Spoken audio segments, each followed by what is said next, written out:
রাধে রাধে, জয় নিতাই, জয় গৌর, জয় রাধেশ্যাম। সুপ্রিয় ভক্তগণ, আমার আজকের নতুন এপিসোড আত্মজ্ঞান। আত্মার স্বরূপ অর্থাৎ আত্মা কি, আত্মজ্ঞান কি, আত্মজ্ঞান হয় না কেন, আত্মজ্ঞানের শত্রুই বা কারা, আত্মজ্ঞান লব্ধ হলে কি ফল হবে, এসব নিয়ে আজকে আলোচনা করব। আপনারা পুরো ভিডিওটি দেখবেন, শুনবেন, লাইক, শেয়ার, কমেন্ট করবেন, এর জন্য অনুরোধ রইল। চলুন কথা না বাড়িয়ে শুরু করছি আজকের আলোচনা। প্রথমে আমরা জানব আত্মার স্বরূপ, আত্মা কি।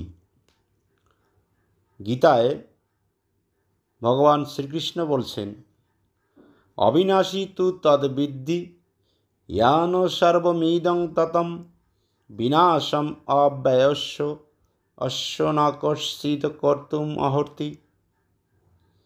অর্থাৎ যা সমগ্র শরীরে পরিব্যাপ্ত রয়েছে, যাকে তুমি অবিনাশী বলে জানবে, সেই অব্যয় আত্মাকে কেউ বিনাশ করতে সক্ষম নয়।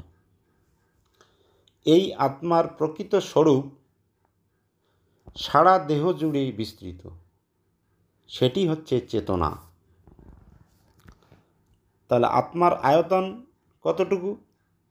এই আত্মার আয়তন কেশাগ্রের 10,000 ভাগের 1 ভাগ। শ্বেতশ্বতর উপনিষদে কি বলছে? বালাগ্র শতভাগস্য শতদা কল্পিতস্য চ ভাগ জীবঃ স বিজ্ঞেহ স চানন্তায় কল্পতে। কেশাগ্রকে শতভাগে ভাগ করে তাকে আবার শতভাগে ভাগ করলে যে আয়তন হয়, আত্মার আয়তন ততখানি। জীবাত্মা হচ্ছে এক একটি চিৎকণা, যার আয়তন পরমাণুর থেকেও অনেক ছোট, এবং এই জীবাত্মা বা চিৎকণা হচ্ছে সংখ্যাতীত। এবার আমরা জানব আত্মজ্ঞান কি। আত্মজ্ঞান হলো নিজেকে নিজে জানা, অর্থাৎ নিজের আত্মাকে চেনা বা জানা। আমি কে, হু আই অ্যাম, আমি কোথা থেকে এসেছি, আমার কর্তব্য কী, হোয়াট ইজ মাই ডিউটি, এই হলো আত্মজ্ঞান। তাহলে আমি কে, হু আই অ্যাম, আমি কে, এই উত্তরটা তো জানা নেই। তাহলে আমি হলাম আত্মা। আমি দেহ নই, আমি পুরুষ নই, আমি স্ত্রী নই, নারী নই, আমি মানুষও নই, পশু পাখিও নই, অন্য কিছুই নই। আমি হলাম আত্মা। 2 নম্বর প্রশ্ন হলো, আমি কোথা থেকে এসেছি, কোথায় যাব? উত্তরটা কি? আমি কোথা থেকে এসেছি, কোথায় যাব জানি না। আমরা যেখান থেকে এসেছি সেখান থেকেই আবার বিলীন হব, অর্থাৎ যেখানে সৃষ্টি, স্থিতি, লয় সংগঠিত হয়। আমার কর্তব্য কর্ম কি, হোয়াট ইজ মাই ডিউটি? উত্তরটা হলো, আমার কর্তব্য বা কর্ম কি তা আমি জানি না। আমি কি শুধুমাত্র সংসার ধর্ম করার জন্য এসেছি? এছাড়া আমাদের আর কোনো ডিউটি নেই, কর্তব্য নেই? তা যদি জানা হয়, এই লব্ধ জ্ঞানই হলো আত্মজ্ঞান। তাছাড়া বলছে, জীব আত্মার সঙ্গে পরমাত্মার কি সম্বন্ধ, সেটাও যদি আমরা জানতে পারি, তা জানাও হলো আত্মজ্ঞান। পরমাত্মা আত্মরূপী তিনি যে সকলের মধ্যে বিরাজিত, সর্বভূতে বিরাজ করছেন। যখন মত আত্মা ভূতাত্মা, তার মানে আমার যে আত্মা সর্বভূতে সেই আত্মাই বিরাজ করছেন।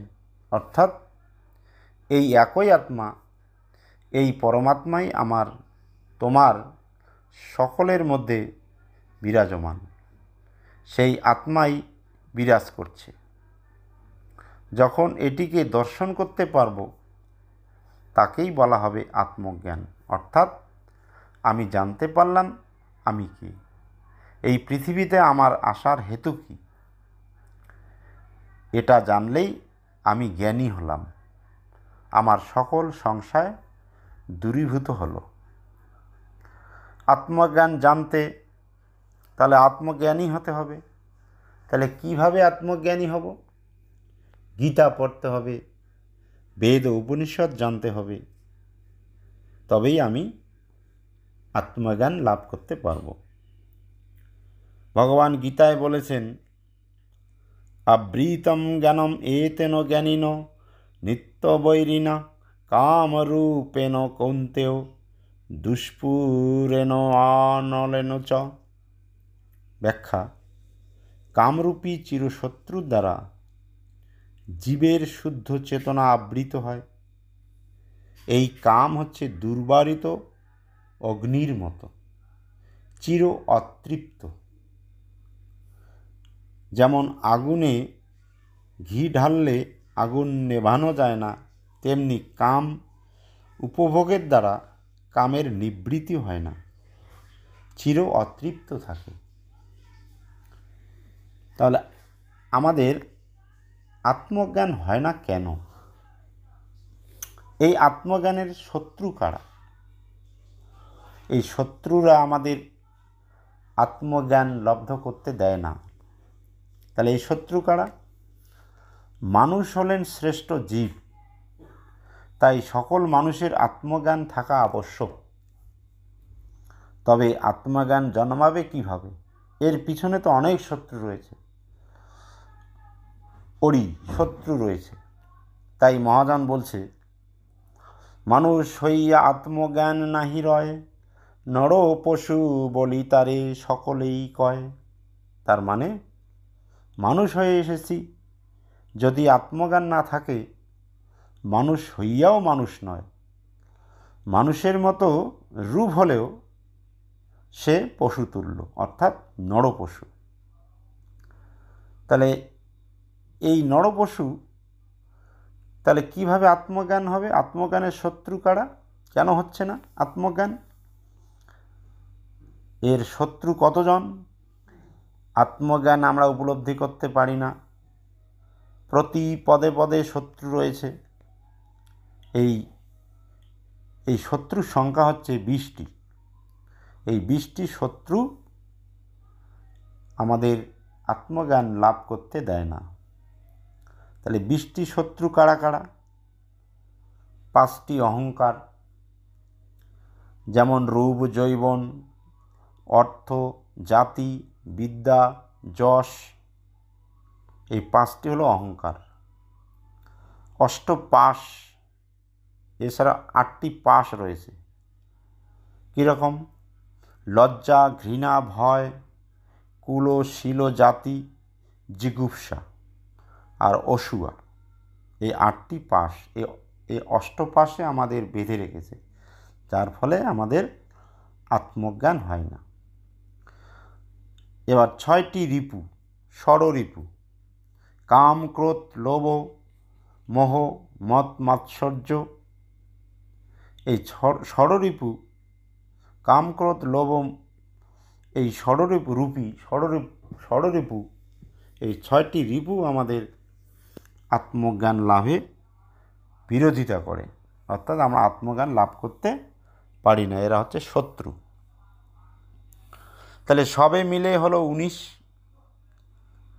একজন বাকি থাকলো, সে হলো মায়া ভ্রান্তি। মায়া ভ্রান্তি নিয়ে হলো 20। এই হলো 20টি শত্রু। তাই মহাজন কি বলছে? মহাজন বলছে, মায়া ভ্রান্তি নিয়ে হয় বিষ গণন, এই বিষে হয় দেহে জ্বালাতন। আত্মজ্ঞানামৃতে করহ বিষ শোধন, তবেই তো মিলিবে কৃষ্ণ প্রেম ধন। অর্থাৎ এই বিষে কি হবে? দেহে জ্বালাতন হবে। যদি আমার আত্মজ্ঞান লাভ হয় তাহলে আমার এই বিষ শোধন হবে, জ্বালাতন দূরীভূত হবে এবং আমার কৃষ্ণ প্রেম ও ধন মিলবে, কৃষ্ণ কৃপা প্রাপ্তি হবে। তাই আত্মজ্ঞান, এই আত্মজ্ঞানী হলে কী লাভ হবে, কী ফল হবে? ফল আমরা জানব। আত্মজ্ঞানে ভক্তিজ্ঞান যদি যুক্ত হয়, কৃষ্ণ প্রাপ্তি সেই নরের অবশ্যই হয়। আত্মজ্ঞানে যদি ভক্তিজ্ঞান যুক্ত হয় তাহলে কৃষ্ণ প্রাপ্তি সেই মানুষের অবশ্যই হবে। তাহলে কৃষ্ণ প্রাপ্তি হতে গেলে আত্মজ্ঞানের সঙ্গে ভক্তিজ্ঞান যুক্ত করতে হবে। তাহলে কারা এই আত্মজ্ঞান লাভ করতে পারবে? শ্রীমদ্ ভাগবত গীতায় বলছেন ভগবান, শ্রদ্ধাবান লভতে জ্ঞানম তৎপর সংযেতেন্দ্রিয়, জ্ঞানম লব্ধা পরম শান্তিম অচিরেণ অধিগচ্ছতি। যিনি শ্রদ্ধাবান, ইন্দ্রিয় সংযত করে জ্ঞান লাভে তৎপর হয়, সেই শ্রদ্ধাবান ব্যক্তি এই জ্ঞান লাভ করতে পারেন। সেই জ্ঞান লাভ করে অচিরেই তিনি পরম শান্তি প্রাপ্ত হন, অর্থাৎ তিনি পরম গতি লাভ করেন। আবার গীতায় বলছে, ন হি জ্ঞানেন সদৃশ্যম পবিত্রমিহ বিদ্যতে। এ জগতে চিন্ময় জ্ঞানের মতো পবিত্র আর কিছু নেই। জ্ঞানের তাৎপর্য হচ্ছে পরমার্থ উপলব্ধি করা। তাই জ্ঞানের মতো মহিমান্বিত ও নির্মল আর কিছু নেই। আমাদের বন্ধনের কারণ হলো অজ্ঞান এবং মুক্তির কারণ হলো জ্ঞান। এই জ্ঞানই হলো ভগবদ্ ভক্তির সুপক্ষ ফল। জ্ঞান আমাদের প্রকৃত স্বরূপের কথা মনে করিয়ে দেয় যে আমাদের আত্মাই হচ্ছে প্রকৃত স্বরূপ। আমাদের জড়দেহটি একটি আবরণ মাত্র। জীব হলো ভগবানেরই অংশ। তাই জীবের কর্তব্য বা ধর্ম হলো ভগবানের সেবা করা। এই উপলব্ধিকে বলা হয় কৃষ্ণ ভাবনামৃত। তাই কৃষ্ণ চেতনাময় হয়ে যেন জীবনকে সার্থক করে তুলতে পারি। আত্মজ্ঞান ছাড়া কৃষ্ণ সেবা বৃথা। তাই শ্রী হরিভক্তি বিলাসে বলছে, জ্ঞানেন লাভতে মোক্ষম জ্ঞানেন পাপনাশনম, জ্ঞানাৎ পবিত্র সর্বঞ্চ জ্ঞানেনৈব পবিত্রকম।